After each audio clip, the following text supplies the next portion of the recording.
Out of nowhere, question of the week is going to go to both my guys, Chano and Brandy Savage. Yeah. Yeah, man. Real quick, we had a PWI Top 500 come out, which we are going to talk later on in the show. Question to you and Brandy is: how disrespectful was it that our tribal chief didn't make top 25? I didn't see the full list. He didn't make top 25. Did not make top 25. What was he? 26? I'm not gonna lie to you, man. I don't think he made the list. Roman Reigns didn't make a PWI list. If he did, I don't think he's top 100. I'm not gonna hold you. That's absolutely wicked. It's Like, listen. I get it. He's been part time, so I understand the bias. But there's already so many things wrong with this list. And you're telling me Roman Reigns isn't in the PWI top 25? When we do our intro, I'm gonna have the answer for you where exactly he is, because that's ludicrous. Oh man. Honestly, I don't think he's on the list at all. I don't believe he qualified to be on the list. So it was very interesting when I watched it, or not when I watched it, when I was looking at it, and I was like, okay, where's our tribal chief at? Where's our tribal chief at? They had a Mark Briscoe, I think, was like top 30, which is absolutely kind of wild. But I just thought it was really disrespectful that my man's wasn't even top 10, bro. Like, what do you have to do to qualify to be in the PWI top 500? You know what I mean? Like, not listed. See, not listed. That's crazy. Bro, Omos is listed, and I don't remember the last time I seen Omos in a ring. Facts. That's the actual disrespect. Listen, I get it. If you're in the ring, he hasn't wrestled enough to be top 10 or top 25. I'll be like, yeah, you're right. But for him not to be listed, you know what? Well, Tribal Chief doesn't care about your PWI rankings. No, yeah, facts. He's in his own rankings. I'm not gonna hold you. He's number one in everybody's heart. Bro, Omos is ranked, and I don't remember his last match. True. That's absolutely wicked. I'm not gonna hold you. Well, that's absolutely wicked. That is absolutely wicked. We got a lot to talk about. PWI, of course, was all out a little too much. Bad blood card, kind of looking decent. But let's go ahead and start our show.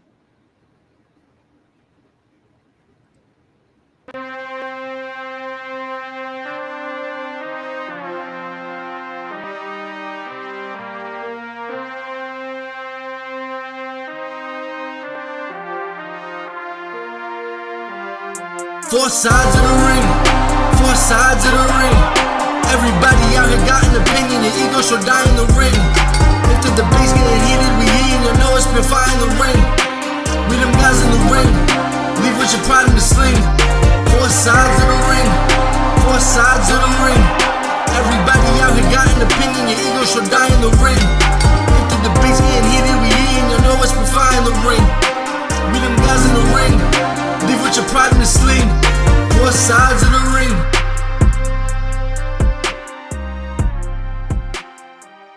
What is going on, Ringsiders? Your favorite faction is back. I am your host, Marcus Hernandez, the founder, of course. I am with Chano Hayes, Chano Theory, Chano the God, Chano Rhodes, Chano the Goat, Chano Priest. How many nicknames are we at? I don't know, bro. As my wrestling fandom gets deeper, there's gonna be more names. It'll probably Chano Cierro Miedo, you know, for the for Penta.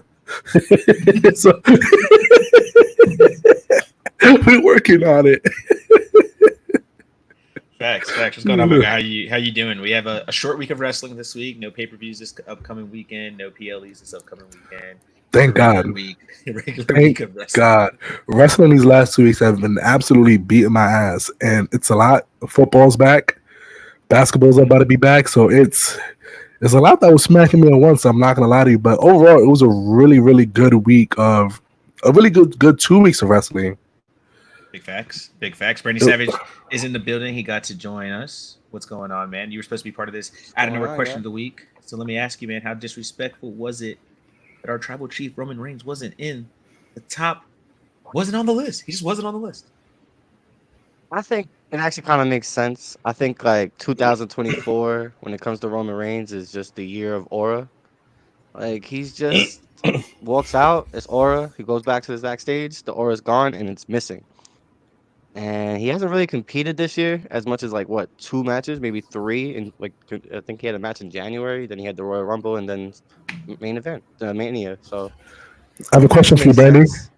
I have a question for you, Brandy. When was the last time you seen Omos in 2024? You know, In 2024, I haven't seen Omos, and in fact, me and Nick Ram was sitting there at home like, this better be Omos when he was about to fight when Tony D'Angelo was paying somebody off. But I think what we got was better. But still, we haven't seen Omos nor mentioned of Omos. I didn't even know if he's still on the roster. he is. That's facts. Let's I jump into figured. let's jump into the PWI. Let's do it early. It's supposed to be later in the show, but let's do it early because this list, man, I thought this list was kind of crazy. Let's talk about the top 5 first. Cody Rhodes, number 1, wild. Fugazi as hell. You know what I mean? Like, come on now. How many entries did Mouthing Off with Mike have to put in here? Shouts out to our guy Mike. Shouts out to our guy Mike. Number 2, Whose House? Swerve Strickland lands number 2. That's correct. That's right. That's okay. That's number correct. 3 is Will No, Ospreay. honestly, I'm not gonna hold you. Swerve should have been number 1.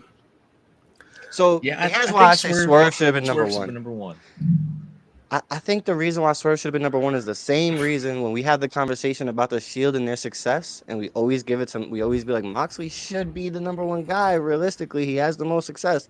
I think the same goes for Swerve. I think Swerve's competed more this year. He won more this year. And he had No, actually, well, to be fair, Cody Rhodes is practically undefeated, my boy. So Swerve has lost a little bit more. Swerve but- hasn't lost in 2024 though, has he? But He has. He's lost 2 matches. Yes. Okay. But I mean, he's been in the best storyline rivalry all Oh, of bro. 2024. You know what I mean? So It's been amazing. Nobody has a. It's disappointing because Cody has had a really disappointing 2024. They gave him a hot start this year, and he rolled in, became champion. And maybe I'm just a Roman Reigns fan or Cody Rhodes hater, but it's been really lackluster. But you know, the realness told us to be patient. Let's wait for SmackDown on USA to get Cody's run actually cooking. So I'll give him that much. But as of right now, I'm extremely disappointed in Cody's run. There's no way Cody has had a better run than Swerve or Will Ospreay. I know when Meltzer saw this PWI 500 list, I know he was throwing everything around his house.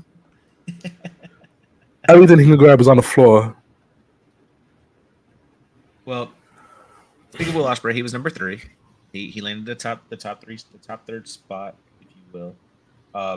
After him, which this one just doesn't make sense to me, it's Brandy's guy, Seth freaking Rollins.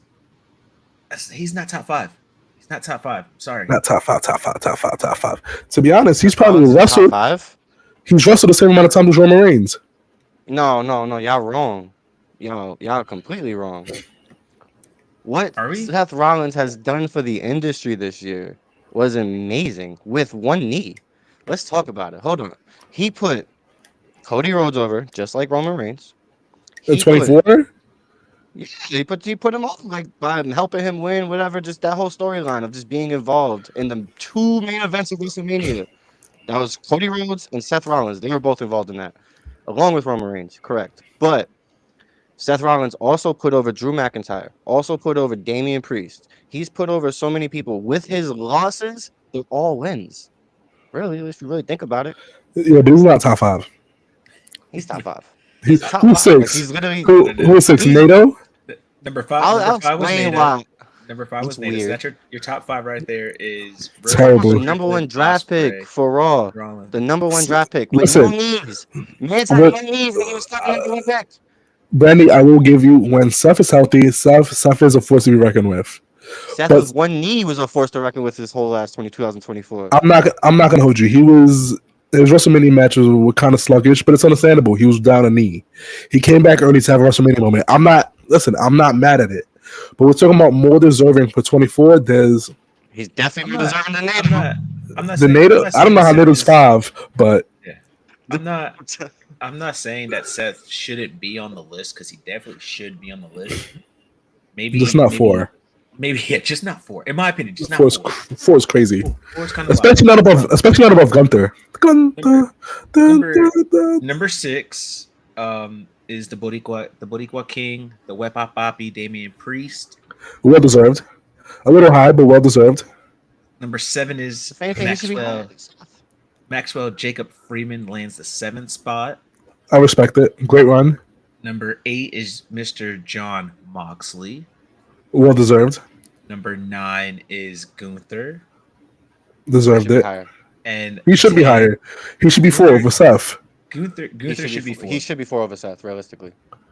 And number 10. And number 10 is Mystico. I don't know much Mystico to be like, so I'm gonna be like, good call. Good call. I'm gonna be the guy. Other than that, I'll go to 20. I'll go to 25. Number 11 was Samoa Joe. 12 was Sami Zayn. 13 Drew McIntyre. 14 Bryan Danielson. 15 Moose, which is a little high in my opinion. That is a little high for Moose. That's a little. That's He's super had high huge for success Moose. this year, no? He has. He had a lot of great success. TNA World Championship. He's had a great year. Still a little high. Number 16 was Sonata. Number 17. The PWI is based on kayfabe, right? It's not based on what they think of the guy. That's a good question. I don't know. I think it might be a little bit of both, like what they're doing in storyline, how much they've won, and like a little bit of real life, but also kayfabe in it as well. So it might be a little bit of both. Number 17 is Jey Uso, your guy, the main event dude. Number 18, which this one's a little weird to me because he got hurt and he's just coming back. El Hijo del Vikingo. So you said that super Caucasian, so I'm gonna need you to say that a little Hispanic flair in your voice, please. I won't tell your wife that you butchered his name. You won't tell my wife that.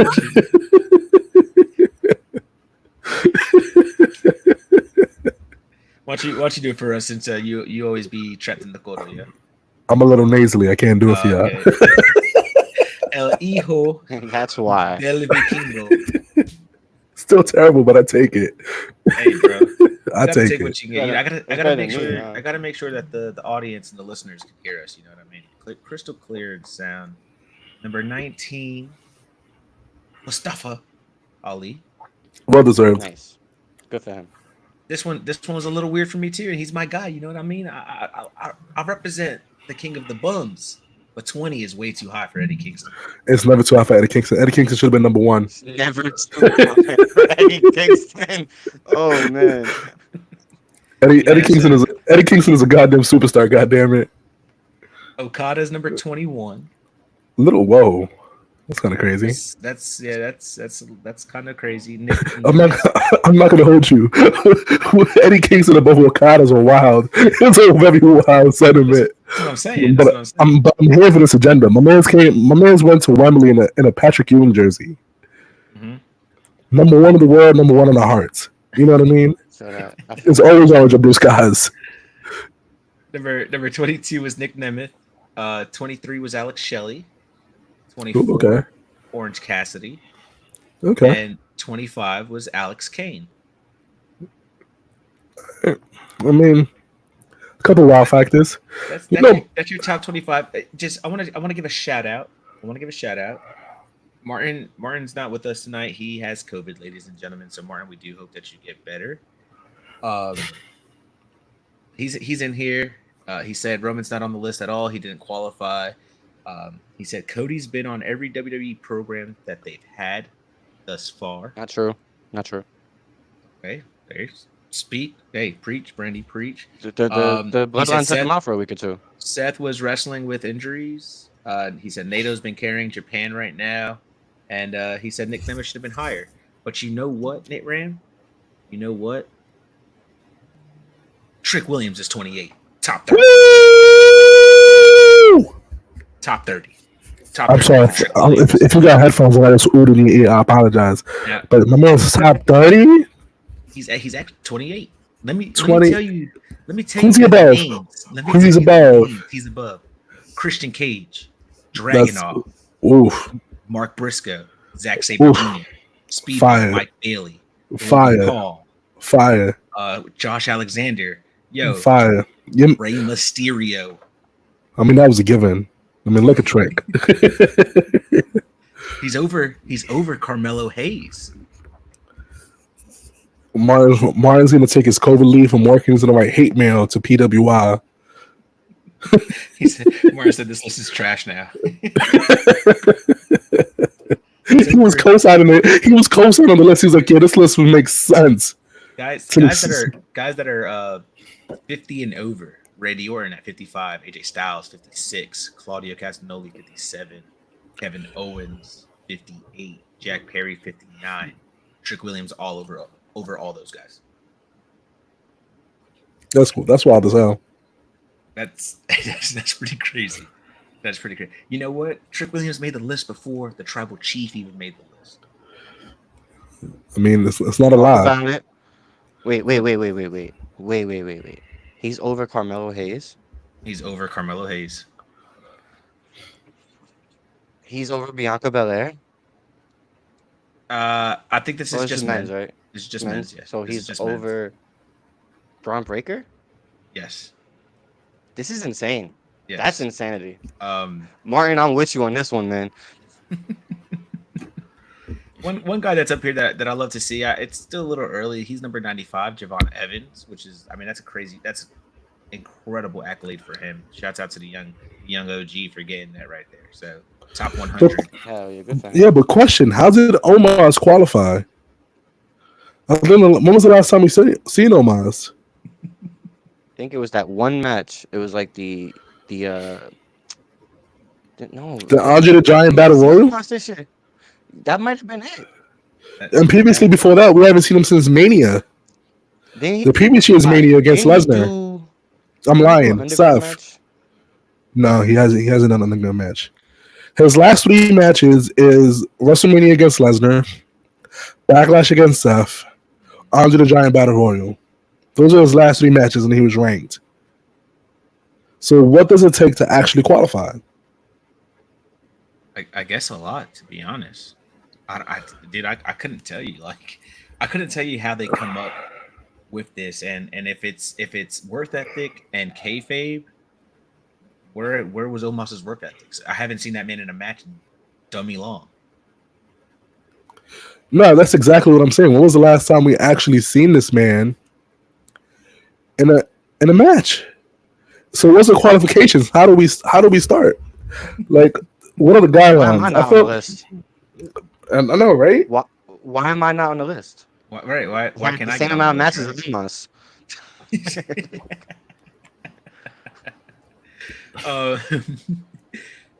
Chano, your boy Jay White 110. Disrespectful, but I get it. Pac was 112. Jay White 10? No, 110. He had a weird year. He was barely on TV. I feel like he's been hurt. 110. Let's see. Eddie Kingston's 20. Eddie Kingston. Superstar. Don't you disrespect the uncle like that? Nick Wayne was 190. Powerhouse That's Pop, low. 186. This is all low key crazy as hell. This one's kind of crazy to me. 202 Tony D'Angelo. I feel like he should be at least top 100. He should be top 100. Tony had a great year. It's gotta be success. Tony is 202, but Bobby Lashley is 197. I will say this. It must mean more for independent wrestlers, pure independent wrestlers, to make this list than actual contracted wrestlers. You know what I mean? Because if you sign for a major promotion and you're doing your thing, I don't think this list necessarily affects you. But if you're an indie wrestler and you make, like, let's say number 322, you can be like, oh, yeah, I'm using this to go get bookings. But I'm telling you right now, 2025 PWI, looking for the Zombie King. He's making a comeback. Karrion Kross. You want to take a guess where he's at? 501. Yeah, he's 312. That's crazy. No, that makes sense. He's middle of the top 500. He's still a main roster wrestler. Like, he should be top 500. Zilla Fatu, 339. Didn't he just start? He just started. It's that blood. You know what it is? They left Roman out, so they had to put another Bloodline member in. Shouts out to Sonny Kiss, 372. Lexus King, 368. That's crazy high for him. He should be 505. You just a hater. He's not wrong. Rhodes, Stop it. Dustin Rhodes 393. But you know what was really cool to see, fellas, earlier this week when it dropped. It was really cool to see our guy, somebody that we had the chance to speak to, someone that we've all respected, made a friend out of, Puerto Rican, 498. You could see him in Vegas, or you could see him in the ring. Our guy, Santana Jackson. Shouts out to Santana for making top 500 this year. Well deserved. That's right. Hats off to you, brother, because you're killing it. And I promise you, next year, top 250. I'm calling it. He should definitely well be up there. So, and number 500 is a guy named Memes. I gotta check this out. I wonder if he's wrestling with memes. Like he just shows you a meme, and if it's a good meme, you're automatically knocked out. But I gotta look him up. I gotta really see what that's all about. But that's our top 500. If you could switch this up, top 5. If you could do your own top 5, who would be your top 5, Brandy? So I'm not allowed to just make my own top 5, or it has to be the top 5 that was given. Make your own top 5. You can make your own top 5. So, I would probably do. Shit. It's a good question. I feel like number 1, I'm gonna have to go with Cody Rhodes. I think I would stick with that one because, like, no, I'm sorry, I'm going with Swerve. I'm going to Swerve. Then I'm gonna hit MJF. Then I'm gonna hit Seth Rollins, Damian Priest, Roman Reigns. Okay, Chana. Swerve. Samoa Joe had a great year.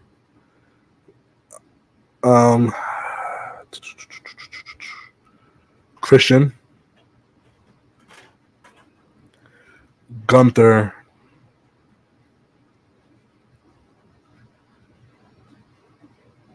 Five is hard.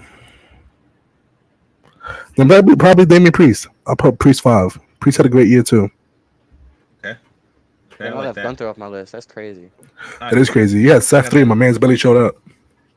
I gotta go with Swerve. Everything. Swerve, Gunther, Damian Priest, Takeshka. Ooh, Will Ospreay. I left off Takeshka. Takeshka had a crazy year. Takeshka did have a great year. I just want to see the man win gold. Actually, I'll swap Will Ospreay out for Bryan Danielson because Bryan Danielson had a great year. Oh, I left Will off my top 5. That's crazy. It's tough. Will's definitely number 6. Cody ain't number 1 though. That's all I know. 1,000%. That's all I know. Cody definitely ain't number 1. Definitely not. But to each their own. Speaking of Cody Rhodes, though, fellas, are we over this Cody Rhodes still fighting the Bloodline? Like it's kind of lackluster, right? Trying to tell me your thoughts on this. Of course, I'm still over Cody still fighting the Bloodline. It's like there's nothing else for a man to do. It's almost like you drafted him to a roster full of baby faces. And that's all there is to it. You drafted him to SmackDown full of baby faces with no intention of him dropping the title anytime soon. So, realistically, what's the plan here? Are you going to have Randy finally turn heel to give us Randy versus Cody, or are you going to save that to Mania? So, there's a lot of... I'm just over it. Honestly, I'm tired of seeing Cody fight Samoans. I just want to believe that Cody can have a good title reign, and right now I just don't see it. I don't see the vision. To me, it was a waste. It was waste of like Roman could have passed Hogan. You know what I mean? Yes, we needed. He could have passed Hogan, and I feel like what we've gotten so far is lackluster as hell. Not worth it. It really hasn't been worth it. You're feeling the same way, Bernie? Not feeling Cody Rhodes and the Bloodline anymore? So when I referred back to Roman as it's the Roman era, like the Aura era, 2024 was just the year of Roman's aura. That's really what it was. It was like Cody's success was built upon him beating Roman, and then what happens after that? We always said it. We were like, what's next? And here we are. And the dopest thing we got was the night after Mania when The Rock and Cody went face to face, and it's just been ever since. And we've been dealing with Solo, who was like the 3rd ranked guy in the Bloodline before WrestleMania. And like, I don't know. I'm not.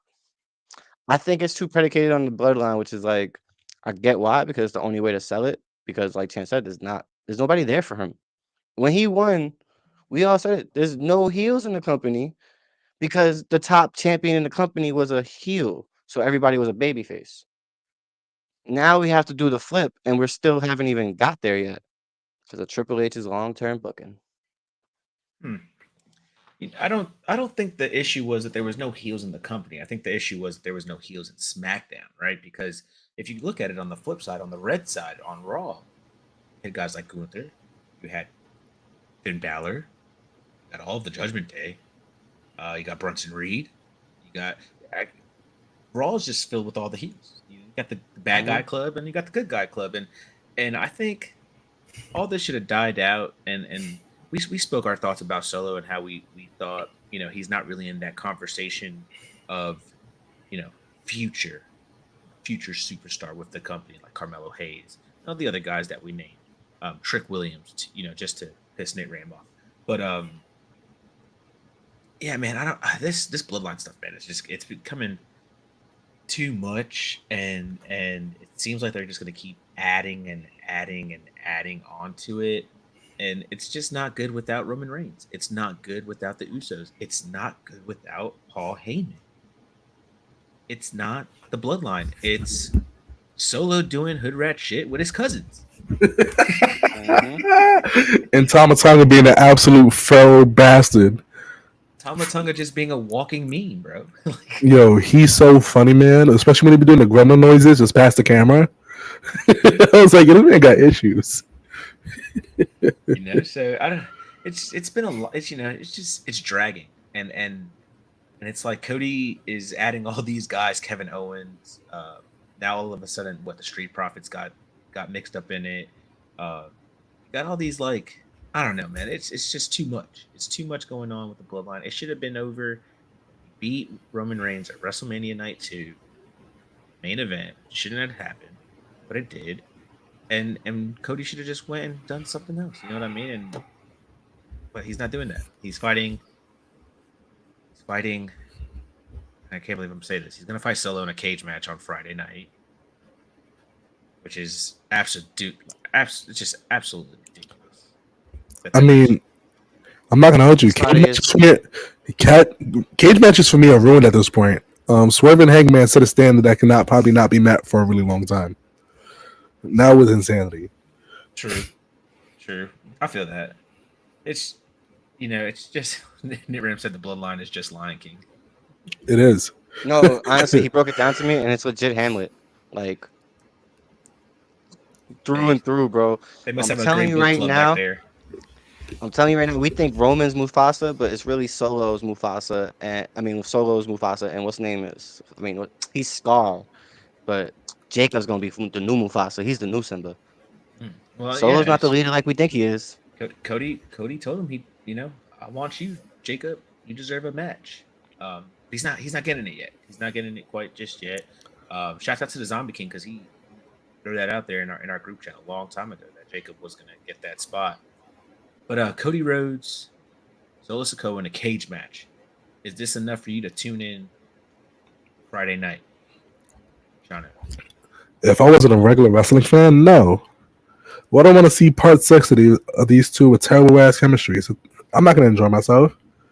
Swerve and Hangman have ruined my taste for cage matches. You think vanilla ass Solo Sikoa is going to change that for me? The only thing that's probably going to happen is Roman's coming back or The Rock's coming back. That's going to be the big pop for USA. And that's coming back. It makes sense for Roman to come back, but it's also a possibility of Rock. That's true. Brenda, you going to tune in Friday night for this main event cage match?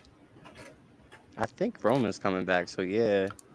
Like, and that's to add to my point earlier, like the Roman aura.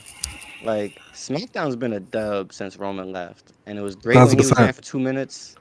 It was like he was there on screen for 2 minutes, and it was fabulous. And then ever since, it's been downhill again. Put that man on the list. I'm not gonna hold you. So allegedly, according to Twitter, Roman's contract is up, like sometime next year. You think there would be negotiations with him trying to get more dates back on the roster for him? Yeah, 100%. Maybe. Or what if one day MJF's just talking shit like ain't nobody can beat me, and then all of a sudden Roman Reigns just comes out and he's all Joe, squashes him like a you bug. mean Joe? Not even Roman Reigns. Joe Anoa'i just comes out to beat the dog shit out of him. just comes out one night, gets paid $10 million for it. Why not? Tony Khan's got the money. I'm not gonna hold you. AEW marks would absolutely hate themselves, Especially when Roman goes over. especially when Roman goes over. Oh, they'd hate themselves. Roman, I think that's the day to turn on TK. I promise you. Roman retires Bryan Danielson. I'm telling you, he already retired him once. That's long-term booking right there. I love it. Long-term booking. I followed you, Brian. I told you I was going to end you, Brian. When you found out you were a champion over here, I thought you were retired, buddy. I came over here to squash you over here too.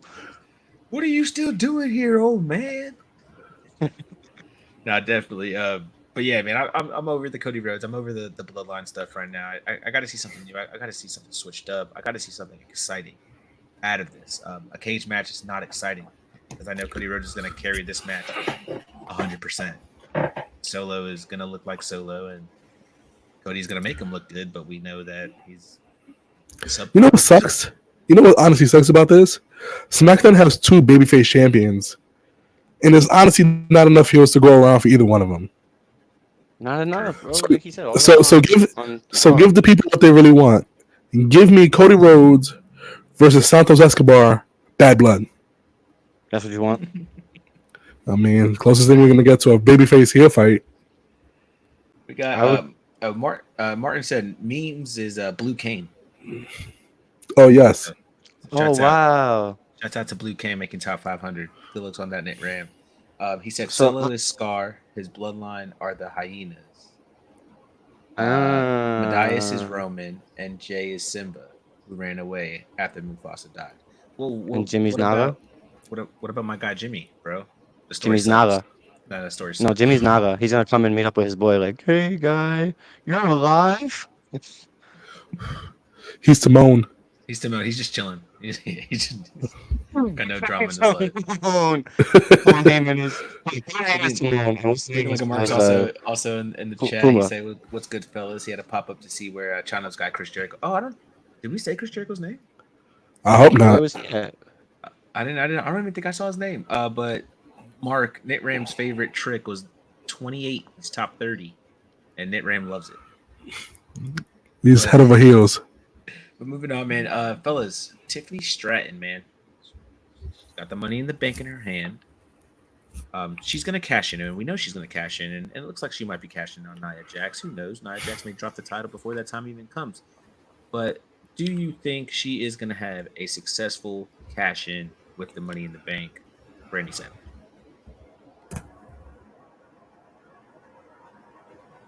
Tiffany is gonna be the first ever loser for the Money in the Bank women's. So even when she does cash in, it's never gonna be successful. Like I think Tiffany's the perfect person for that. Okay, Chana, how you feeling about Tiffany Stratton cashing in with the Money in the Bank? You think it's gonna be successful? I'm torn. It should be successful, but we can't gain another babyface. You know what I mean? SmackDown has a real heel deficit. There's not Tiffany right now is the number 2 heel on SmackDown's roster. Number 3 is what's that girl's name? The third one from Alba Finest Dawn that she helped them that one time. What's her? Paxley. Yes. So it's hard. We can't gain a babyface out of one of them. You know what I mean? So I'm really impartial to the situation. I don't think Tiffany should have won Money in the Bank in the first place. I think she should have given it to Chelsea Green. I think she would have been great with that role. Just parading around the briefcase would have been hilarious, but what do I know? I'm just a guy who enjoys weird shit. That's facts. I'm kind of with you, Chana. I'm torn. Like, I want to see a successful cash in. But I'm loving Nia Jax right now as Queen and Women's Champion. I think she's absolutely killing it. So it's really hard. It's really hard to decide if she deserves to hold the Women's Championship. She might, but in my opinion, just might be too early for her right now. She doesn't need it yet. So maybe Brandy's right. Maybe she might be the first woman to successfully fail at cashing in. Who knows? Mark says to solve your SmackDown heel problem, they should do a loser leaves Raw or Hell in a Cell. Then we could do McIntyre versus Rhodes at Survivor Series. I like that. That's interesting. I just don't. I just don't think with the obsession that both those guys have that they're just going to allow each other to walk away and leave. No, 1,000% no. So, fellas, Kevin Owens needs a tag team partner Friday night as well. He's going up against our A-Town Down guy Austin Theory. Well, Chana's guy Austin Theory. My guy Grayson Waller. Who do you think is going to tag with Kevin Owens? Apparently, he has no friends on SmackDown. Now, my thought is we could probably see his best friend come help him one night in SmackDown on the USA Network, Sami Zayn. But I'm also thinking we could see the return of the Viper back on SmackDown. What are your thoughts, Chana? I'm not gonna hold you. If it's Randy, I definitely don't care about the match. I feel like it is Randy, but I don't want to see Randy do tag team shit. I want to see Randy do gangster heel shit. I miss when Randy was punching people's heads in and just didn't care about their life afterward. You know what I mean? Mm-hmm. So maybe it is Sami Zayn. Sami sees how the new Bloodline is acting, and then maybe he sees Jimmy, and maybe they get the wheels turning for War Games, because there hasn't been any there hasn't really been anything leading up to War Games. There's not even an inkling of it. You know what I mean? Right. Like, obviously, I think we all know we've seen the Bloodline shenanigans, but Roman hasn't reached out to nobody yet. So for him to reach out, yeah, I would have thought he would have reached out to somebody. Like, Paul Heyman's not even back. Could you imagine if Roman Reigns came out to help Kevin Owens? That'd be insane. You turn your TV off. Nah, I'd keep it on, but I'd be like, bro, you're not gonna handle your cousins who jumped you, who put you through a table. Facts. Who you think is gonna be Kevin Owens' tag team partner come Friday night, Brandy Savage? I think it's gonna be like one of those situations where Kevin Owens said, "I'm gonna get a tag team partner," and the whole episode he's still looking, knowing nothing happens. And I think it's gonna be between one or two people. Like, it's a USA debut, so there's gonna be a lot of Raw people on it. I think it's gonna be Jey Uso at the end of the episode, and I think that's gonna help tie the bloodline and back into Jey Uso. Jey helping Kevin Owens? Yes, because Jey also has a title match on Monday, and they need a reason to fuck with him. So him even being on their territory is a reason. We know what happens when Jey gets a title match. And then maybe the bloodline gets involved. But it's not gonna be the bloodline variant. It's gonna be Judgment Day. It's JD. No, which that's why it's a good idea to have somebody else from Raw tied in. I feel like Sami has no ties to them. Oh yeah, he is helping Judgment Day. You're right. Yeah, he's fighting JD. I just feel like it's probably gonna be Sami, but Marcus made a good point. No. I mean, yeah. If it's Roman Reigns, that'd be crazy. I mean, I'd be okay. I'd pop. I would not be okay Jimmy with Uso, that. You know what I mean? Jimmy Uso's like, yeah, I'll come help you, bro. My brother's a good You guy. don't want Jimmy's help. Might as well. I don't know. I guess we'll have to see Friday night who's going to help out Kevin Owens. Hopefully, it's a debut. Hopefully, it's somebody big. I want to pop. I wouldn't mind if it's Randy Orton. I do agree with Chano. Randy Orton could be one of the top heels of SmackDown if they decided just to change him up a little bit and let him go after Cody. I wouldn't mind those matches. I think that'd be great to see. Fellas, we had a rebranding of a wrestler. Well, I guess not really a rebranding. Just changed up his look. He left Imperium. Giovanni Vinci debuts and then gets squashed in a schoolboy roll-up pin in 2.3 seconds? Well, I guess a pin is 3 seconds, know what I mean? The pin is 3 seconds, so was this a waste of time, Chana? Nah. It's gonna set my man up to be the number one contender for Cody's championship, because it doesn't matter who he faces, the Savior's going over. Okay. Brandy, how are you feeling about this Giovanni Vinci rebrand and then all of a sudden getting squashed? It's a waste of time? I think it was perfect. It's like, I think it's like one of those things where, do you remember when Adonis went up to Nick Aldis and was like, I need a role on SmackDown? I really feel like Vinci took that role, and it's gonna be that heel you hate, and it's gonna get squashed. Because that's what Adonis is doing in NXT now. So I feel like it's a similar thing where it's just Nah, like, yeah, you need that Adonis guy. is catching W's. He got 2 Ws. He beat what's his name with the smile? Well, he beat the first dude. He's catching W's out of NXT. It's dope. It's actually really good to see. I love what they're doing with Adonis. Boy's a superstar. He's a player here, 1,000%. He was like, you running with him? He don't even be winning nothing. You're a loser. That's what's funny. He's selling Eddie Thorpe better than anybody else has. Dijak couldn't do it. Alexis King couldn't do it, but Adonis is doing it. I'm not gonna hold you. They're making the NXT women look like floozies. I'm like, damn. Nah, I'm like, get away from me. I like the last time I was like, damn, this is the same group of girls. Like y'all be rolling with anybody, huh? like EDM. Oh man, fellas! Monday night kicked off with the Wyatt Six versus the American Made street fight. Fellas, I'm not gonna lie,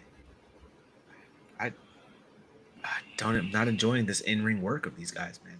Wyatt Six it's corny. They just look like regular wrestlers. I don't know. How are you feeling about this, Brandy? How are you feeling about that street fight? Did it live up to the hype? Did Wyatt Six are they living up to their in-ring hype? The street fight was a banger. Like the fight itself was a banger. But I have my quarrels with everything that's happening with the Wyatt Six. I did notice one thing. They did take our advice and they shut the lights off on the fans. And it did not help.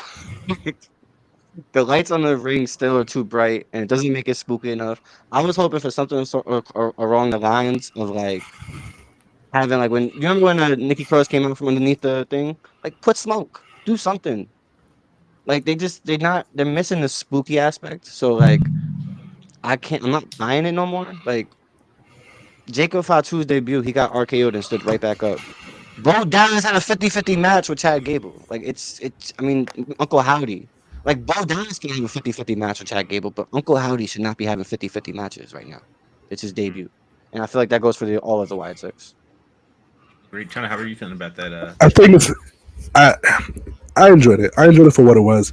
Because you can't really add supernatural elements into the Wyatt Six because that's what buried a lot of Bray's opponents. You know what I mean? A lot of them said it was hard to come back from wrestling the Fiend with these supernatural elements. It was really hard. So I like that they do it like the supernatural beings, but once they get in the ring, they are immortal. You know what I mean? Yeah. So I enjoy it. I'm not expecting anything more than what they are right now. But also the thing is, when you have a mixed gender, three men, one woman, and then on one side, then the same thing on the other side, it gets really mixed. You know what I mean? Because everybody can't attack everybody. It's not just standard standard mixed tag match. It's 3 men, 1 woman on one side, 3 men, 1 woman on the other side. The women get away with murder, typical. But you know what I mean. So it's a little wacky, but listen, they're doing what they can with it, and it's cool. I enjoy it. I'm just over the program though. I'm over American Made. You know that might be it too. I thought this rivalry was done when he beat Chad Gable. You know what I mean? And he was gonna move on to somebody else, but I guess not. It's not over yet. They still got unfinished business. Some of the spots were crazy in this. Oh boy, that the leg drop. That wasn't a leg drop. My man just fully threw his body on and sat down. That just looked like it hurt. Nitram is in the chat. He says Vinny's character was that he's a pretty boy and focused too much on his looks, so him losing quick gives us way more to look forward to than exposing him. Player hater button. That match was awesome. Just kind of let down due to what AEW gave us. I'm not even saying that. I'm not even trying to compare it to what AEW is doing, Nitram. I'm just, in my opinion, the match was good. But what I'm not liking about the Wyatt Six is just the in-ring stuff. It's not creepy enough. Like Brandy said, they dimmed the lights, but it wasn't enough. It's corny. It's corny. I gotta just to add to it, at the end of the match, the Wyatt Six goes over and they cut the lights. And immediately it was back. The aura of being scary, it was back. Mm-hmm. Yeah. But like Nikki Cross, I'm not gonna lie, Sister Abigail doesn't do it with the lights on. but she's like fabulous that. at wrestling. I just like seeing Nikki Cross back in the ring because I think she's fabulous. She's fabulous. It's just it's not creepy enough for me. It's just I have a question. Is this fabulous for your vocabulary, Brandon? You go to North Carolina for he's gone. I was gonna ask him about his term fabulous. My man went to North Carolina for a month and a half. Using fabulous to describe wrestlers. Crazy. Hey man, let's catch a I see you like different things now, all right? This is crazy. My man's had Bojangles and changed up his whole vocabulary. That's crazy. Actually, let's catch it. I'm gonna let Brandon because he's back in New York for his brother's birthday. I'm like, yeah, what's good, buddy? He's like, howdy, buddy. How are you? And I'm like, I'm afforded my needs. I'm like, why, Lord, why? Why, Brandy? He's not that country. But let's take a small break and we'll be right back. Dive into a world where every pinfall, every suplex, and every promo is celebrated in fashion. From the legendary 3-count trivia to the iconic bad guy wrestling, we've got the latest gear to elevate your wrestling wardrobe. Show off your passion for the squared circle. It's not just clothing, it's a lifestyle. Come shop with us and unleash your inner champion at foursidesofthering.com. That's foursidesofthering.com. foursidesofthering.com, where you can get all of our merch. Come and support your boys. Brandy Savage does a great job, as y'all know. Got the champion 3-count trivia version 2 out. It's chromed out. It's beautiful. Take a look. foursidesofthering.com. Fellas, our world heavyweight champion Monday night was cooking. He was cooking. How disrespectful is it to tell Bret Hart that your favorite is Goldberg, the only man he hates in this world of professional wrestling? And Bret Hart respects somebody if he allowed that bar to get off, because that was incredible to even mention, to even say like, oh yeah, you're my favorite, but number 2, right behind Bill Goldberg, is crazy. He cooked him in that entire promo. I'm not gonna hold you.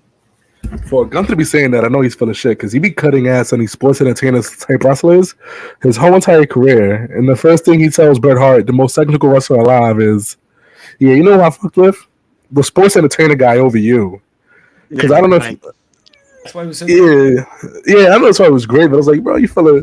My man spent like 2 weeks shitting on the Miz, calling him a sports entertainer. And then after he demolished him, he's like, good shit, Miz.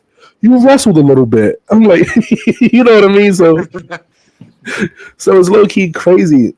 And yeah, I agree with you. Bret Hart must have a lot of respect for Gunther, because I don't know if you follow Bret Hart at any type of when he does interviews, but he shits on a lot of wrestlers these days. Yep. He shits on a lot of them. And when Triple H became the head of creative, he was like, Triple H, the head of creative?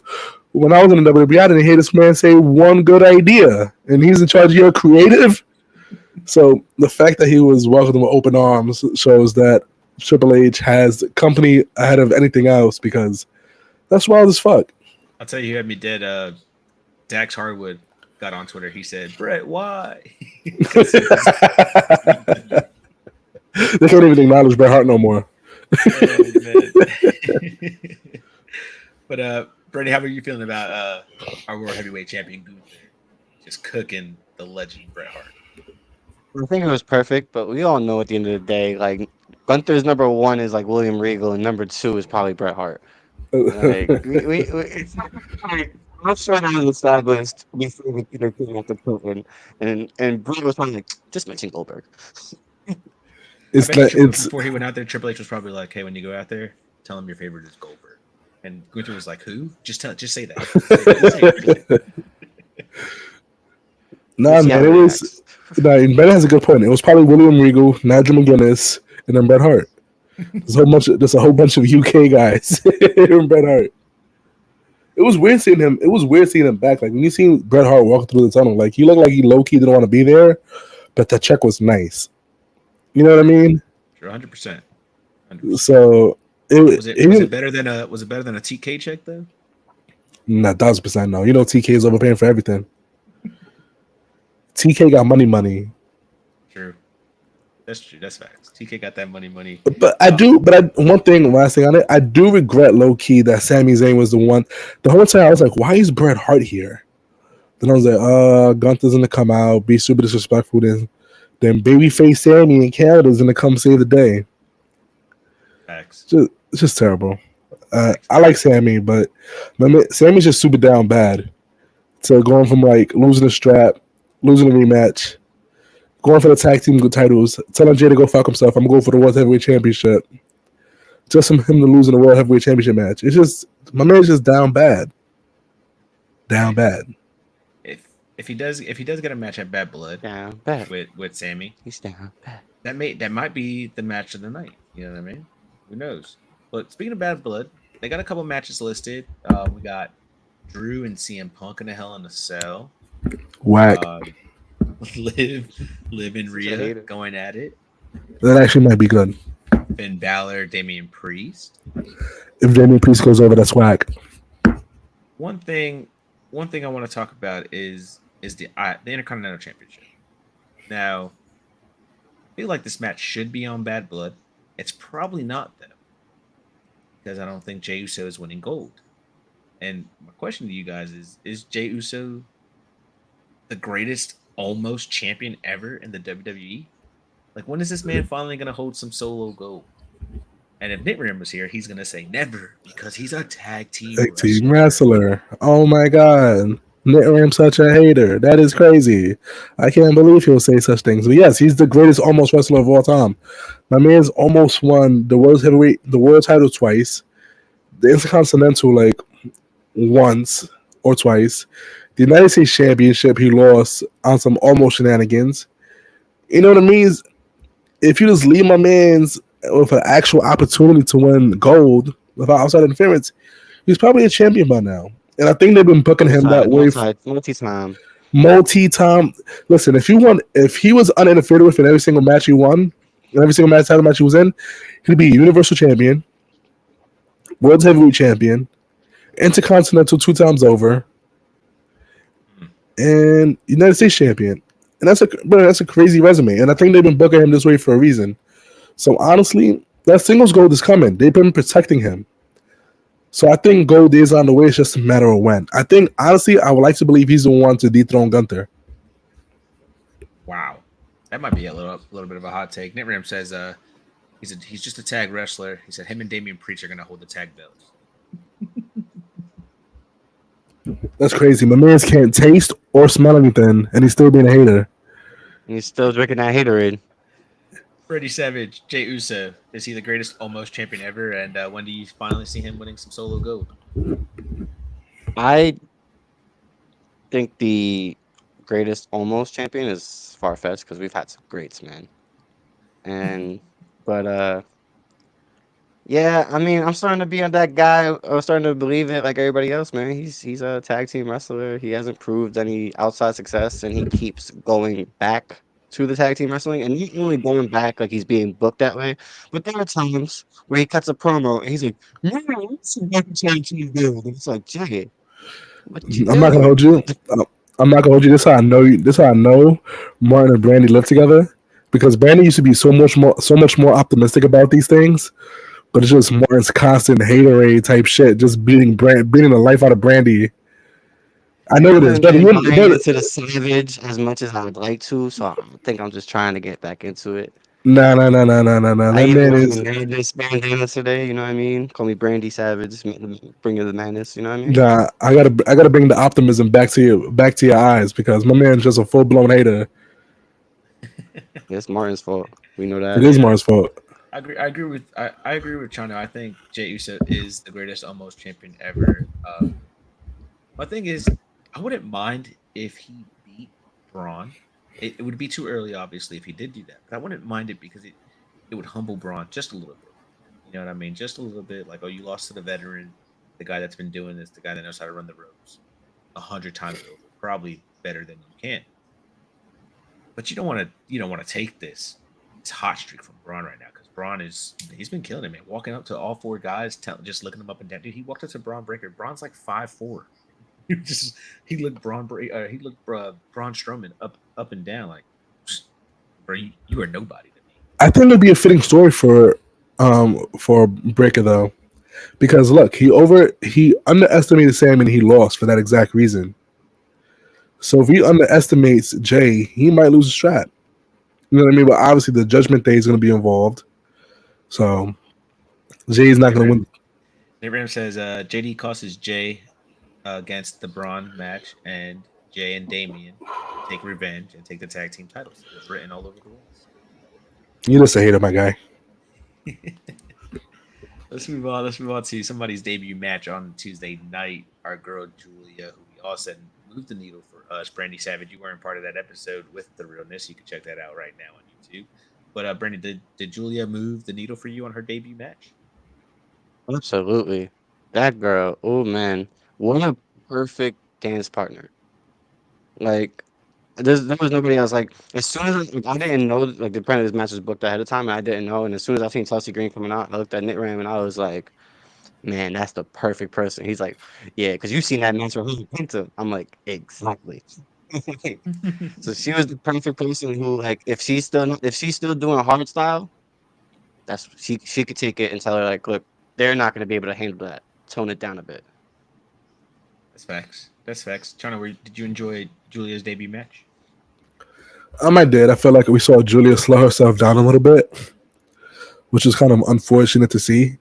So watching other wrestling aside from WWE has ruined my eyes, and I hate it.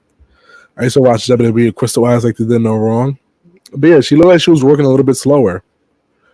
So it was a little disappointing, but I enjoyed it for the most part. She's extremely talented. I just think she's going to run circles around those girls down at NXT. I feel that. I'm with Brandy on this one. I truly did enjoy it. It was awesome watching her wrestle. I thought Chelsea Green was the perfect. Yeah, she was the right choice. Chelsea was the only choice, to be honest, because she's the only one with actual outside WWE experience who knows how to handle a wrestler like Julia. You know what I mean? She can take the little bit of more rougher approach from Julia, which is great. But you couldn't just like how they do Jordan Grace when she popped up at NXT.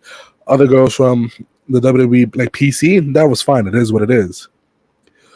But Julia is used to like fighting for her life over there in Stardom and Marigold. You know what I mean? So Chelsea was the perfect one.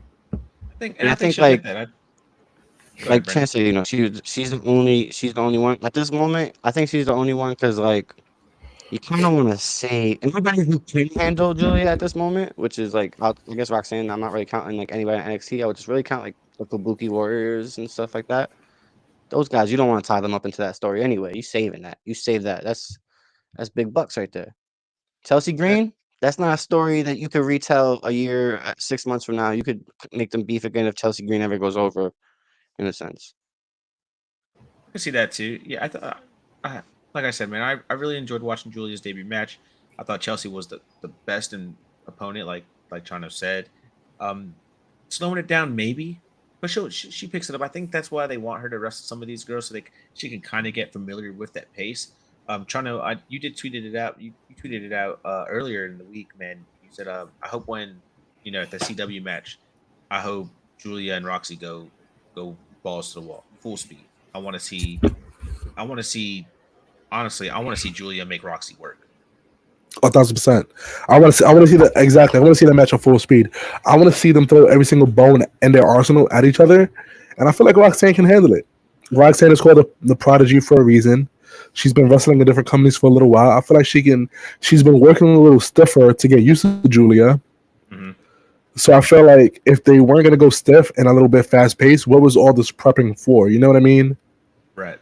Just let them go absolutely crazy and put on an absolute bang of a match. Because anything less than a banger is going to be a disappointment.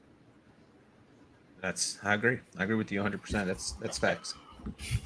Speaking about the CW, we know NXT is making the move. They're making the move soon. Do you guys feel like NXT will have a better showcasing on the CW than they did at USA? Now that they're also going to be on the road, they're going to be traveling, so different states. Do you think it's going to be a better showcasing than just being at the PC every week, Chana? Probably. I mean, you get more eyes and you make more money touring that way. So it'll probably be a better show. It's a better experience for the NXT folk. Get used to wrestling around different crowds because I think they see similar people every single time they wrestle at the PC. Mm-hmm. You know what I mean? So University. Yeah, you know what I mean? And the random stragglers that be camping a lot from the morning for tickets. So I think it'll be dope for them. I think it's a great experience, and I think the showcase would probably be about the same. They probably get a couple more viewers from the CW market, just because wrestling used to be on the CW and Channel 9, so people with no cable might be like, you know what, I could finally start watching wrestling again. In NXT. And NXT is really good. So Respects. Now, Brittany, I know you and I we're in an agreement that NXT is the most consistent wrestling show right now. Do you think that they'll have a better showcasing on the CW?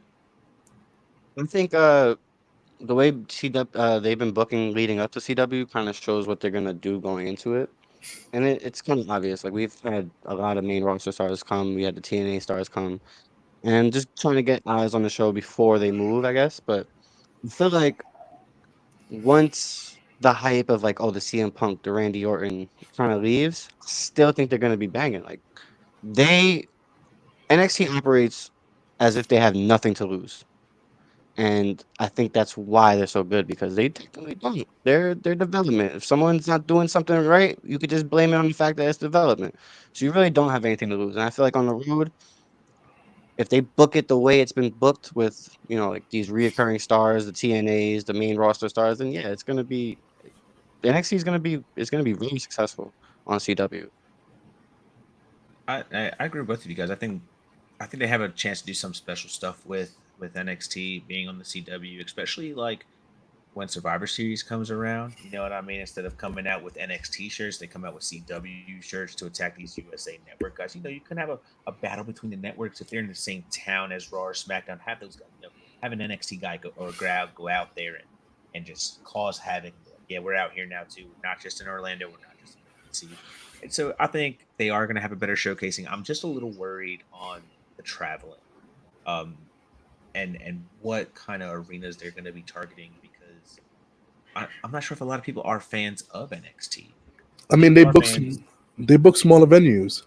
Yeah, of course, and adding women like Julia is obviously going to sell out tickets. You know what I mean? So we'll see. We'll see how all this works out. But I think it's going to be a great move for WWE. It's going to be a great move for the CW, and maybe we might see a Stephen Amell come out. That used to be his home, CW. No, he's an AEW guy. I don't see him turncoating. He's actually a CM Punk guy. Oh, is he really? Yeah, they're actually really good friends. Him, Cody Rhodes, CM Punk. So, wherever his friends are, I think that's where he's going to be at. So who knows? Especially with his show getting picked up by Netflix. So true. You never know. That's a really good point. Let's jump into a word from our partners and get to move the needle. Dive into a world where every pinfall, every suplex, and every promo is celebrated in fashion. From the legendary 3-count trivia to the iconic bad guy wrestling, we've got the latest gear to elevate your wrestling wardrobe. Show off your passion for... What's up, my fellow bad guys? Just when you thought we were down bad, Brandy's here to pick us right back up. Thanks to our partnership with SeatGeek, we got good seats and great prices. New users can score a fantastic $20 off their final ticket purchase by using the exclusive promo code 4SIDESOTR at checkout for any event. That's 4SIDESOTR. Tell them the bad guy sent you. 4sidesofthering.com said, yeah, we're partners. We got this. We got you. 4SidesOTR, SeatGeek, man. If y'all going to any event, it's getting cold. I know you're going to want to go see some. While people out there in New York like Chano Hayes, I know you want to go see the Knicks play. But that code, 4SidesOTR. Get $20 off, $50 or more on new emails. So if you use one email, I know everybody's got like 50 emails because everybody got like 50 Facebook accounts. So, go ahead and use that code, support your boys. But SeatGeek is sponsoring Move the Needle tonight, as they always do. And fellas, tonight's Move the Needle, I thought about this one a lot because Chano and Brandy, your introduction to this wrestler, besides just doing the history and learning about this wrestler, was he was a commentator. First on NXT, kind of got released, and now he's on AEW. But does Nigel McGuinness move the needle? Chano. For me, no, I don't care about this match at all. Because I wasn't watching Ring of Honor in 2004 to 2009. You know what I mean? The only other wrestling promotion that I was aware of and watching, maybe around that time period, was TNA. So this history storyline with Nigel McGuinness and Bryan Danielson, it's cool in theory. You know what I mean? But this is my guy's first match in X amount of years. I don't really care about it.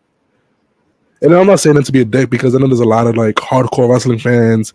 Because I know the moment Nigel McGuinness, he competed in the Casino Gauntlet at All In, they were like, yeah, give us him versus Daniel Bryan or Bryan Danielson. I'm like, I guess, realistically, but I don't care for it.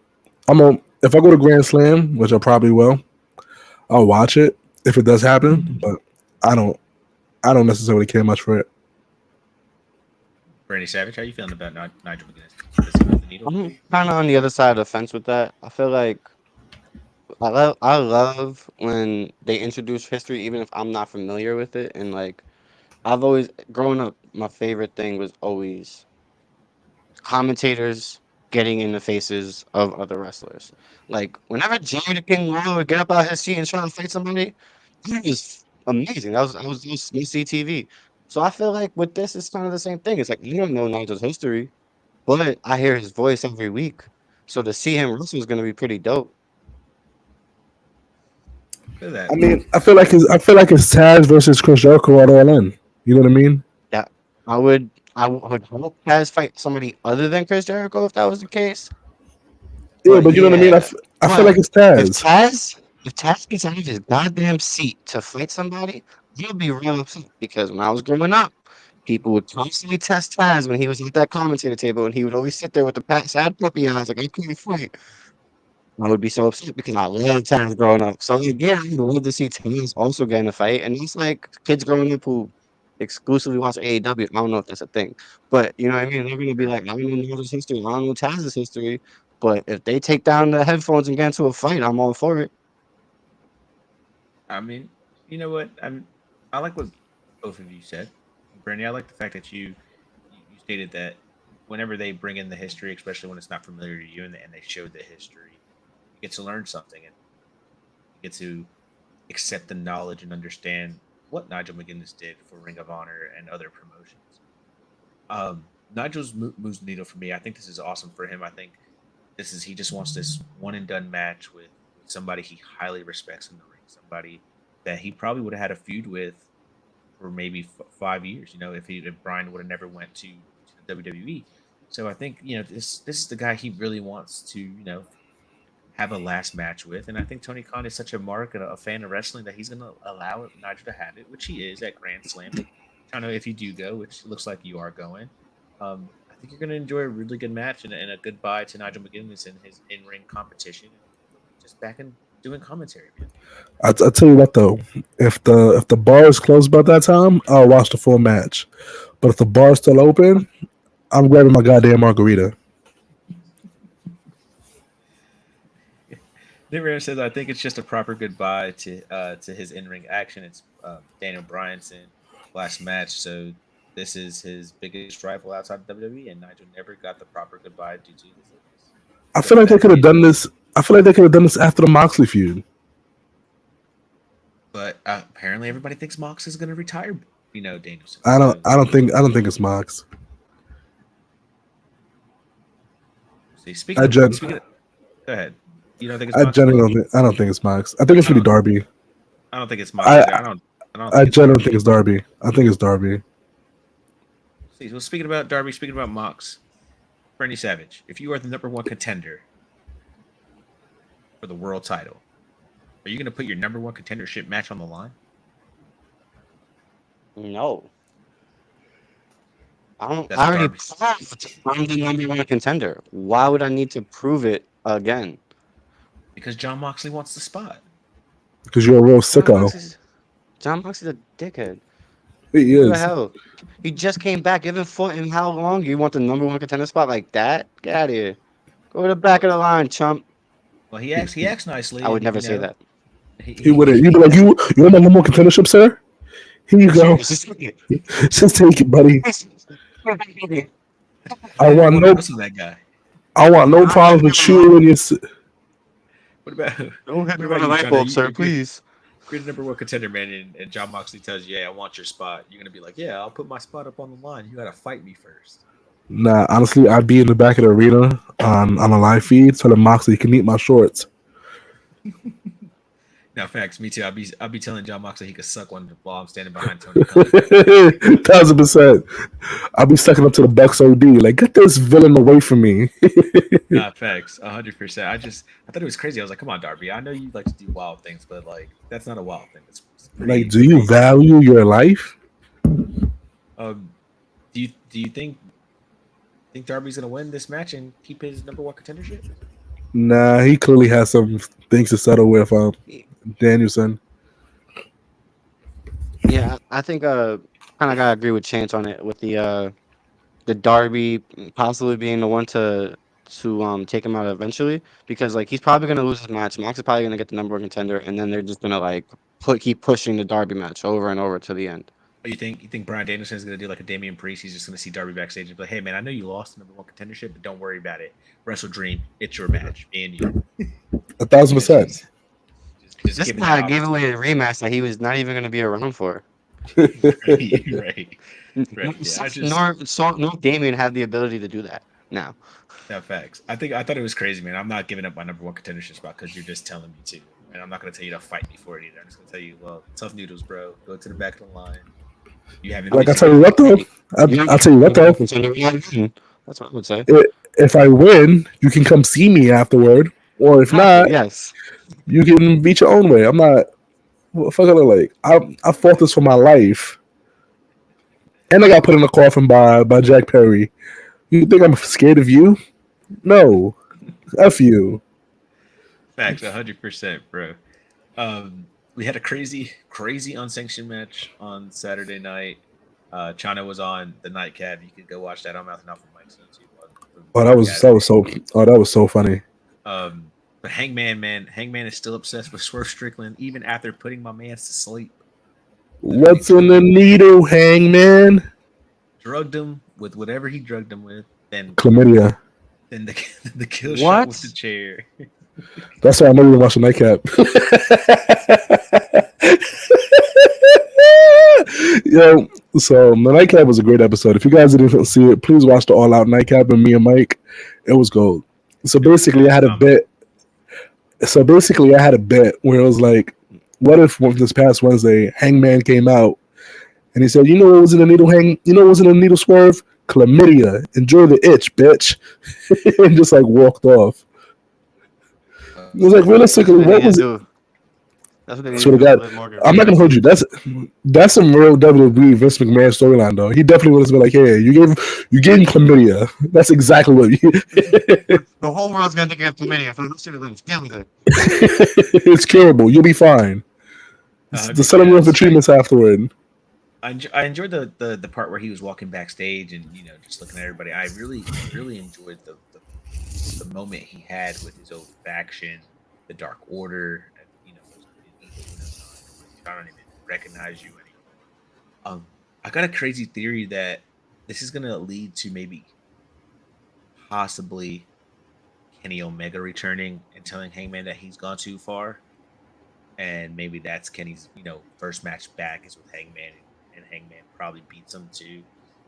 But I think it's just crazy that Hangman's still obsessed with this man. Like he wasn't even in the arena. Still in his hospital bed. He was still recovering from this chlamydia, like Chance has been saying, but it's just it's a severe itch. This is the best rivalry in wrestling right now, and both these guys are killing it. So I just think it's crazy that my man's just looking for him, knowing that he knows he's in the hospital still. 1,000%, bro. You put a chair through his head. You think my man's backstage? No, TK gave him some paid time off. Right. You know what I mean? But he didn't care. That's how I know Hangman's a real heel. He said, "You know what? I know he's not here, but I'm gonna beat everybody's ass. I'm gonna make sure." Exactly, bro. It's crazy because the question last week that you gave us was like, "What is the biggest rivalry? Like, what's the better feud?" And there's nothing that WWE can do with CM Punk and Drew McIntyre to top this unsanctioned steel cage match. There's nothing. Not a damn thing. There's nothing that can happen. You know what I mean? Bro, he put a needle in his cheek, injected it, and then proceeded to use the hard part of the chair and put Swerve's head through. bro. It was that whole last 10 minutes was so crazy. My jaw was dropped open the whole entire time. It was the cinder block, bro. Insanity. The cinder block spot. Why? Insanity, bro. For the rest of the match, I was following the cinder block, wherever the hell it was, to make sure they didn't accidentally kill each other. Yeah, no, the Like, whole match, I'm looking at the ref like, move it, man. Move the cinder block. bro, like Swerve, like when Swerve did the vertebreaker on Hangman, like he barely skimmed it. You know what I mean? But when Hangman hit Swerve with it, he made sure his whole spine hit that cinder block. I was like, you're an evil man. You might actually hate this man in real life. This is no longer kayfabe.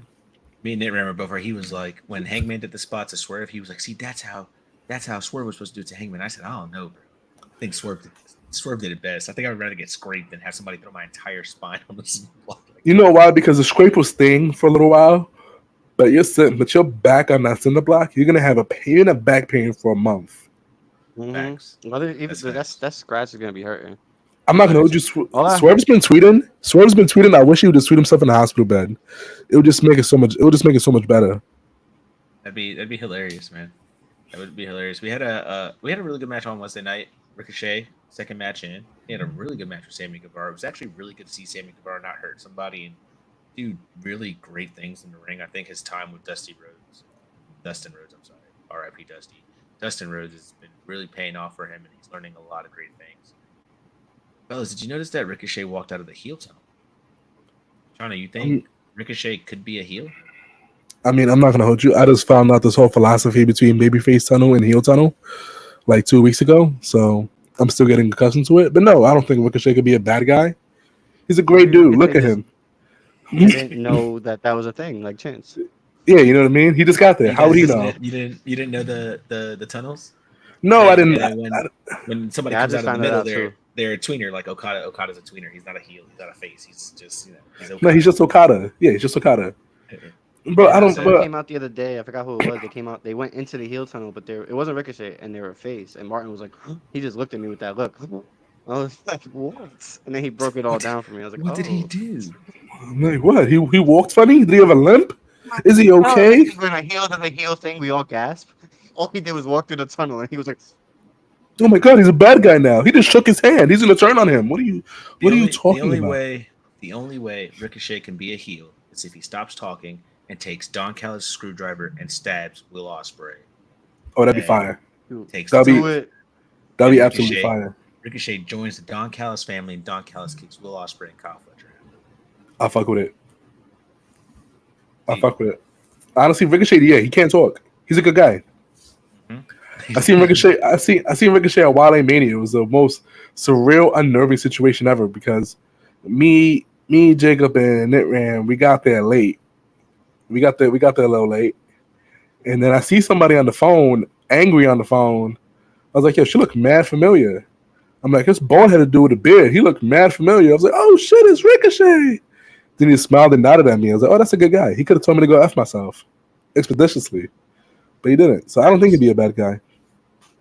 I feel that. I think we're on agreement. I don't think he could really be a healer. He's got to have a mouthpiece. And the only mouthpiece that's actually, I think that would be great for him is Don Callis. Fellas, I want to talk about how these stories on AEW has been really cooking lately. Maybe the last two and a half weeks, but they've picked up ever since a certain picture was taken with Mr. TK and a certain McMahon. Do you think Shane's backstage, or do you think in that meeting Shane was like, "Yo, Tony, maybe you should try this and you should do this and try a little." We got 2 promos back to back on Wednesday that were just really phenomenal. One by Jon Moxley, another by Christian Cage. Do you think Shane kind of dipped his toes in Tony's mind and says, "Yo, let me help you out a little bit," or do you think this is all in the mind of Tony Khan? I mean, TK says he has a room full of writers. He says he has a room full of writers. So who am I to doubt? Who am I to doubt the man? You know what I mean? I mean, it could be a month ago, we were saying people were saying Tony Khan don't have stories. He doesn't make stories. He takes a picture with Shane McMahon. All of a sudden, stories are cooking. I mean, I'm not gonna hold you. TK does have good stories, but he has terrible follow-ups afterward. For example, Mariah May winning after All In. She's been lackluster ever since. You know what I mean? You're wrong about that. Mariah May's been cooking. Mariah May's been cooking since she won the title. She's depressed, bro. She's hurt. Her girl's not at AEW where she's supposed to be with her. That's why she called her out. I don't know. I think it's kind of bland. No, I love this story. I love the whole like keep postponing it. Like I love shit like that. Make it worthwhile. Make me want more, and I'm wanting more. I want her to wrestle, and that's the heel's job. So that's facts. Before we get into our main event question tonight, fellas, one last question for the both of you. If you made a bracelet for any wrestler in the world and they decided to use it in the main storyline and then put it on the market, you gonna bitch and complain? 1,000%. They did that. 1,000%. I'm bitching and moaning. I'm definitely speak my piece. Definitely speak my piece. And she wasn't even an asshole about it. You know what I mean? Yeah, she wasn't. Like she actually went about it the right way, in my opinion. She was really sweet about it. She was like, oh man, she like this was only really for him, and not for like the world to see. She's like, I just want him to know that he was my favorite wrestler ever. And I was like, wow, that's really sweet. You know what I mean? So to see Drew pop it, shove it in his mouth, then Claymore it out of his mouth. I thought, and you guys might think I'm a little, maybe an AEW sicko, but I was like, damn, how could they repay her for doing this? And the only way I thought that they could repay her is bring her into the ring and have Drew McIntyre Claymore her.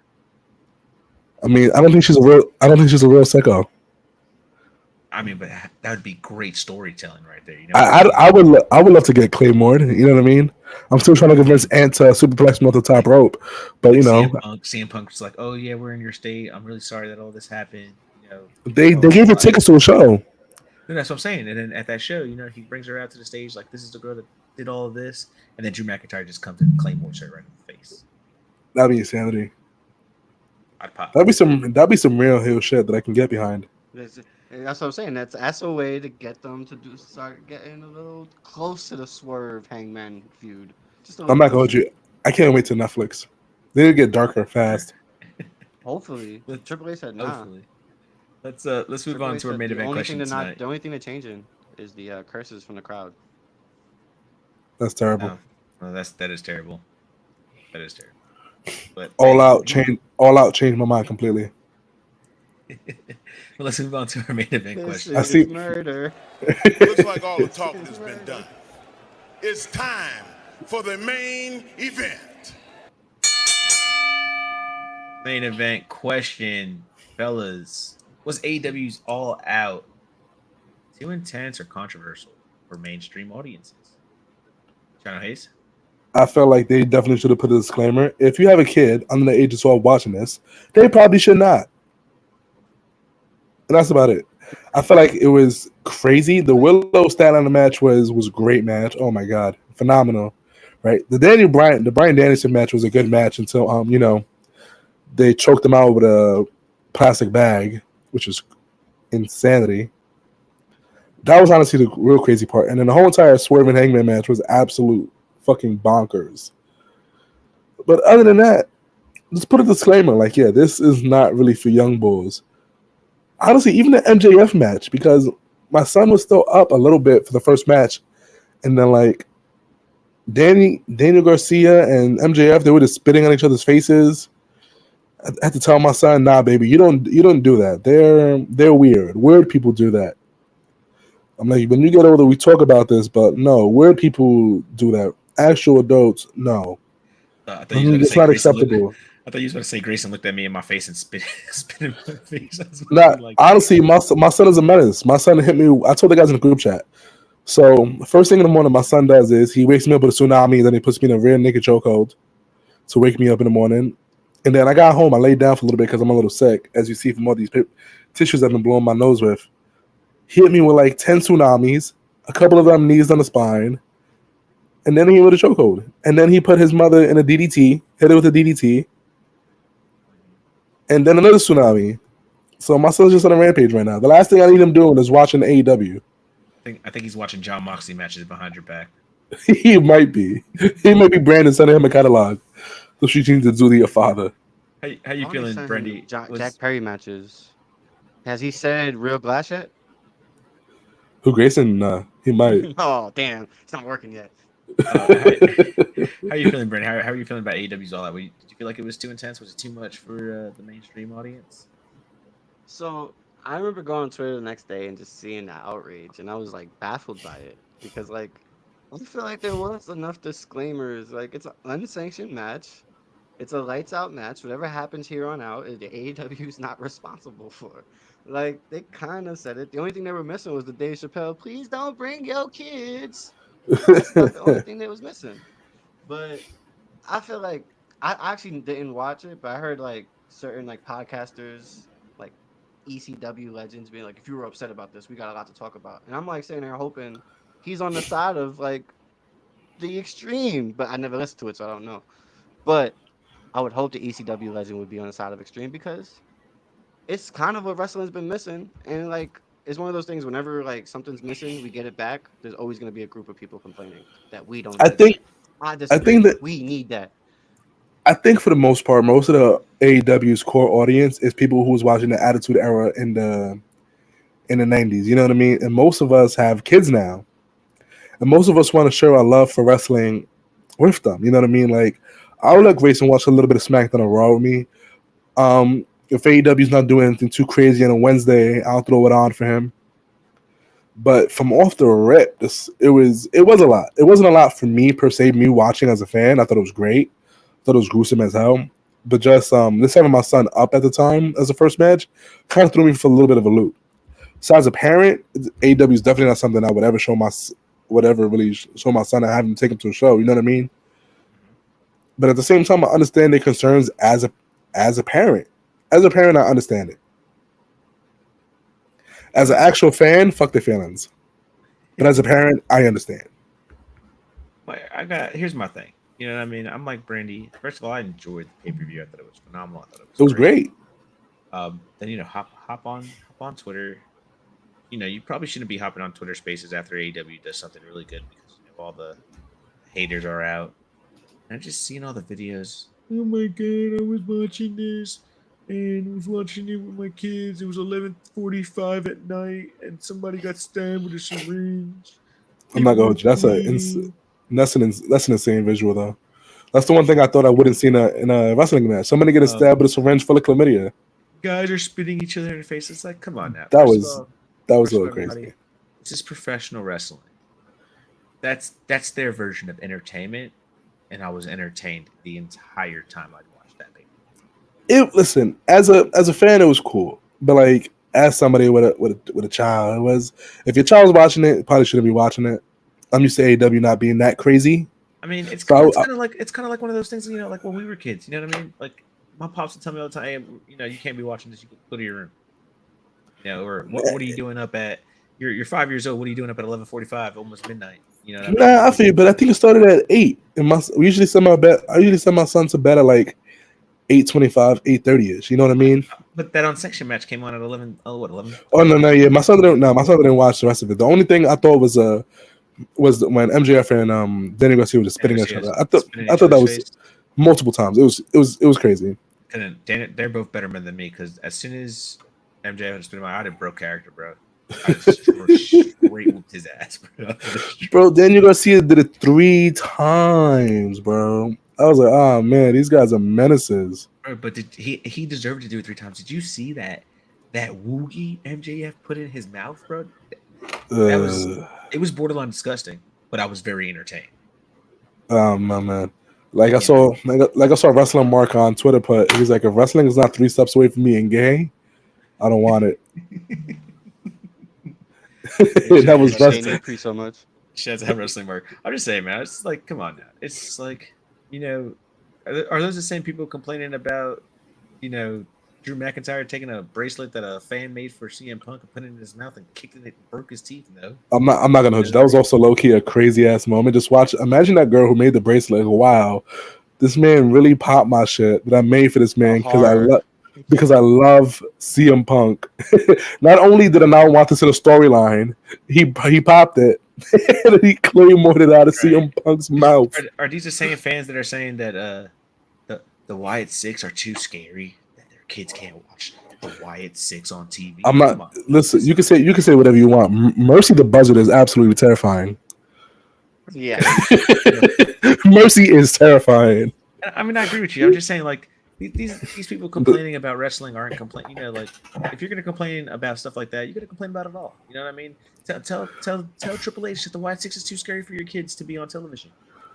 Tell Triple H you can't be watching Drew McIntyre kick CM Punk's teeth out, almost killing him almost 3 times on television. Yo, could you imagine? Could you imagine you wake up and lit the Fiend on fire? Not one person complained about it. This premier storytelling. Premier storytelling is getting chlamydia by via syringe and then getting taken out. He said I complained. But I was pandemic era. There was a punch. Like I was complaining. Listen, maybe Hangman's a good guy here. Swerve was unvaccinated. And he decided to give him the jab. Beautiful. You know what I mean? No COVID. No COVID for Swerve. No COVID for Swerve. You know what, Martin? I got you. This is how we're gonna make sure you don't get COVID again. We're gonna have Hangman administer your injection. Oh man, fellas, that's everybody. That's our show. We do got 3 count trivia. All the teams are joined. Pay attention to socials. We got a table coming out, and I kind of got an idea. Hopefully, when the table does come out, when we get done with it, not hopefully, when it does come out, and we get done with it, and announcing all the teams that are going to be fighting for championship gold 3 count trivia tag team titles. Got an idea that I'm going to share, and hopefully everybody joins in. Hopefully my guys join in too, because I know they're going to want to copy when it comes out. So 3 count trivia, September 27th. We are going to start our first round. So be on the lookout, because your favorite podcast might be in it, and your favorite podcast might win tag team gold. But I think it's going to be really, really hard to beat my guys, Chano Hayes and Brandy Savage. We are 4 sides of the ring, and this is our tournament. Probably win this, even though championship culture has a really good chance of repeating their defense. But I think my guys got it this time. I'm telling you right now, Martin already got this in the bag for us. He's gonna ask us, "What's the first letter in John Cena?" And I'll probably get it wrong. I'll probably put J, not J. I'll probably put G. You know what I mean? Yep. He's gonna be like spell. It's M. He's gonna be like spell. He's gonna be like spell Undertaker, and Brandy's gonna be like, all right, THE. Wrong answer, Brandy. His name is The Undertaker. It's The Undertaker, not Undertaker. But yeah, 3 count trivia. Everybody, we are excited. The season 2 is about to be jam packed. It's gonna be good competition. We have 2 great titles that are up for grabs. Don't miss out when that stuff drops. Other than that, fellas, get your plugs while we get up out of here.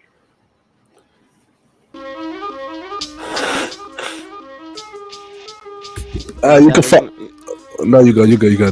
I'm accidentally muted. Yeah, Brandy Savage. You can find me at Life and Times. You can find me at Brandy freaking Savage on Twitter. Just make sure follow us on YouTube. Make sure you watch Opinionated. Make sure you check out the old school 3 counts. You can find me on Twitter at CHANC. What is it? CHANCKO_, and also at official Twitter page at 4SIDESOTR. Follow for all the shenanigans. Knicks is about to pick up, so I'm about to get delusional, guys.